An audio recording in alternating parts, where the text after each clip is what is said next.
My name is Anshana of class 7th L, and today I will tell you about the electrostatics. We need a beaker with water, filled with water, a battery and copper wires, two pieces of copper wires and two pencils sharpened with both sides. We need two pencils stuck in the cardboard, and then we will put in the beaker. Then we will take the battery and connect it with the wires and put it on the both of the pencils.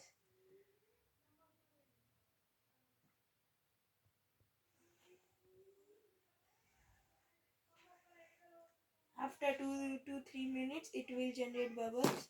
The bubbles will come up over there.